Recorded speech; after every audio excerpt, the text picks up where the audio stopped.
नमस्कार, मैं हूं विनय पाठक। एबी न्यूज में आपका स्वागत है। आइए देखते हैं मुंबई तथा आसपास की कुछ खास खबरें। भारतीय जनता पार्टी के राष्ट्रीय अध्यक्ष जेपी नड्डा देश के यशस्वी प्रधानमंत्री नरेंद्र मोदी के संकल्प अब की बार 400 पार को लेकर मुंबई 2 दिवसीय प्रवास पर पहुंचे और कार्यकर्ताओं से सीधा संवाद कर 400 पार की परिकल्पना को साकार करने का जज्बा कार्यकर्ताओं के अंदर भर दिया।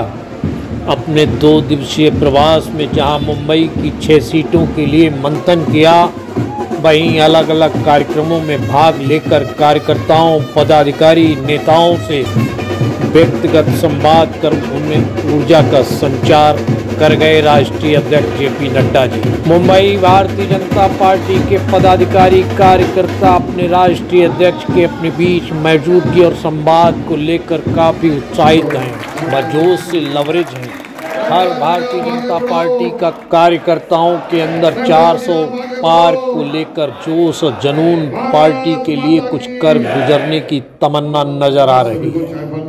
साइन कोलीवाड़ा पंजाबी कैंप में तो राष्ट्रीय अध्यक्ष जेपी नड्डा आमदार कैप्टन तमिल सेल्वन के लाभार्थी सम्मेलन में पहुंचकर लाभार्थियों से सीधे संवाद किया।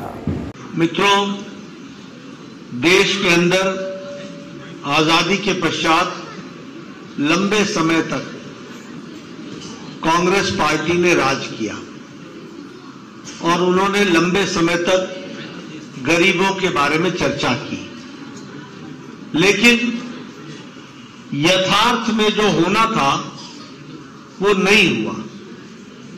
और जब मैं कहता हूं कि यथार्थ में नहीं हुआ तो कहने के लिए नहीं कहता हूं। गरीबों की चर्चा लाल किले के प्राचीर से जवाहरलाल नेहरू जी ने 9 बार की थी, 9 टाइम्स, 14 भाषण दिए, जिसमें से 9 बार उन्होंने गरीबों के बारे में चर्चा की। और उस समय 50% से ज्यादा गरीबी भारत में थी। इंदिरा गांधी जी ने 4 बार गरीबी की बातचीत लाल किले के प्राचीर से अपने स्वतंत्रता के भाषण में उन्होंने कही, लेकिन उनके समय गरीबी 60% रही, 60%, और महंगाई 30% बढ़ गई, यानी गरीबों की और हालत खराब हुई। इसका कारण क्या था? इसका कारण यह था कि नेता गरीबों के नाम पर वोट ले लेते थे और गरीबों की चिंता नहीं करते थे, और गरीबों की चिंता नहीं करते थे इसलिए यह नारा बन करके रह गया था।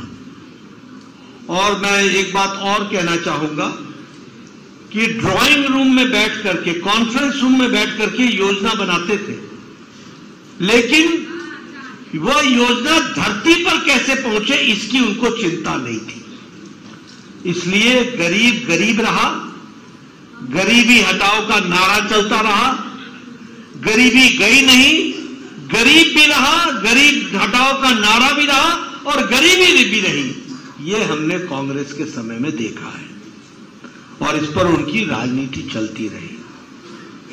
2014 के बाद बहुत बड़ा फर्क आया, और वो फर्क क्या आया कि गरीब को प्रधानमंत्री मोदी जी ने सशक्त किया। मित्रों, लाभार्थी की चर्चा तो सबने की, लेकिन जो काम प्रधानमंत्री मोदी जी के नेतृत्व में गरीबों के लिए हुआ वो कभी नहीं हुआ था। और इसी कारण आज गरीबी की रेखा से उठकर लोग, 25 करोड़ लोग अब मध्य इनकम ग्रुप में आ गए हैं और भारत आगे बढ़ रहा है।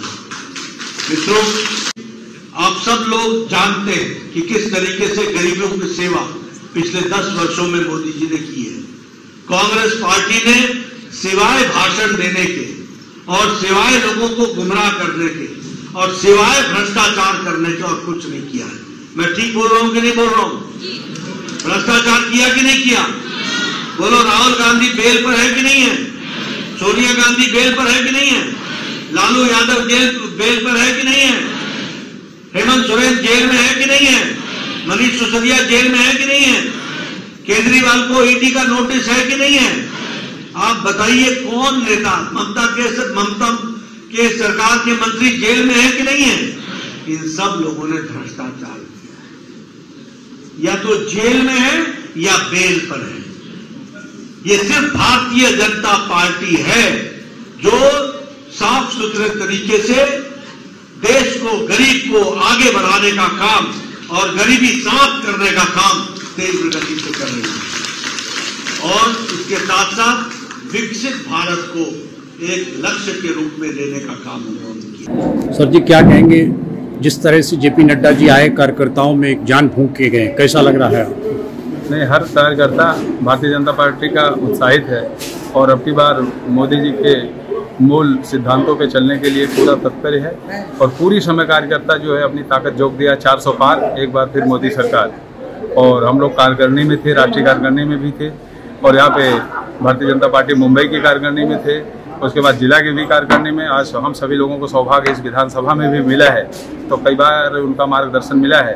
तो ये निश्चित है कि भारतीय जनता पार्टी 370 और एनडीए 400 पार 100% ऐसा विश्वास है कि अपनी बात करेगी, क्योंकि जनता में पूरा यह विश्वास है। सभी लोगों ने बेहतर से बेहतर हर डिलीवरी दिया है, हर नीचे तबके के नेताओं ने।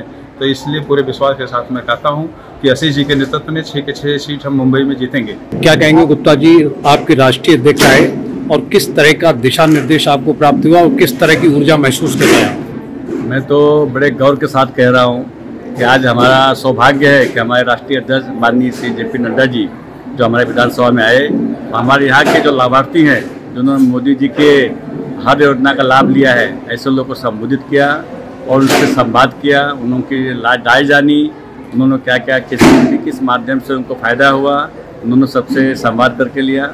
कि हमारे लिए सौभाग्य की बात है कि उनका हमें मार्गदर्शन मिला। कैसी ऊर्जा महसूस करते हैं जब आपके क्षेत्र में आए? नहीं, हमें तो बहुत गौरव हो रहा है। हमें इतना गौरव हो रहा है कि हमें तो 2 दिन पहले जानकारी मिली के कार्यक्रम की, हम लोग लग गए तन मन से कि ये कार्यक्रम को सफल करना है, और हमने पूरे जोर शोर से सभी कार्यकर्ताओं के बीच इतना उत्साह था कि हम सभी ने मिल के कार्यक्रम को सफल बनाया है।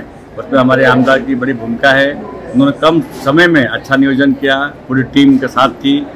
लेकिन जब आपके बीच राष्ट्रीय अध्यक्ष नड्डा साहब आए और उन्होंने दक्षिण मध्य मुंबई को अधिक समय दिया, कैसा लग रहा है आपको? क्या हम लोगों का सौभाग्य है। मुझे जो याद आता है कि इतने साल के उपरांत जब से भारतीय जनता पार्टी बनी है, ये पहला अवसर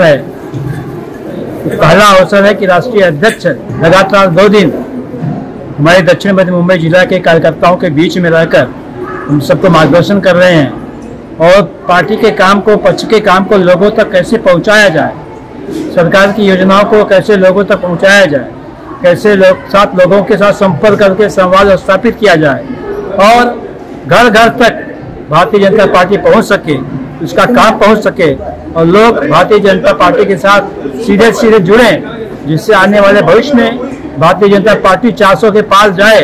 इस उद्देश्य को लेकर अपने राष्ट्रीय अध्यक्ष नड्डा जी जगह जगह घूम रहे हैं, कार्यकर्ताओं से बातें कर रहे हैं, लाभार्थियों से संपर्क कर रहे हैं, उनसे वार्ता संवाद कर रहे हैं। और हम सब के लिए बड़े जोश और नए जोश की बात है तो हमारे बीच में रहे, हमें मार्गदर्शन किया। मुझे पूरा विश्वास है कि हमारे कार्यकर्ता इतने चार्ज हुए हैं कि आने वाले 100 दिन में वो अपना पूरा समय पार्टी की प्रगति के लिए, उसके आत्मविश्वास को और मजबूत करने के लिए, लोगों को अपने साथ जोड़ने के लिए पूरा दिन तन मन धन से खपा देंगे। एबी न्यूज में अभी तक की खबरों का सफर करते हैं समाप्त। मेरे पाठक को दीजिए इजाजत, हम फिर मिलते हैं नई खबर नए सफर के साथ। चलते चलते गुजारिश, विनती, अनुरोध, यदि आपके आसपास कोई समस्या है या कोई घटना घटित हुई है और आप उसे हम तक पहुंचाना चाहते हैं तो हमारी स्क्रीन पर दिखाए जा रहे नंबर पर सीधे संपर्क कर सकते हैं। साथ ही आपसे विनती, हमारे चैनल को लाइक, शेयर, सब्सक्राइब करना ना भूलिए। नमस्कार।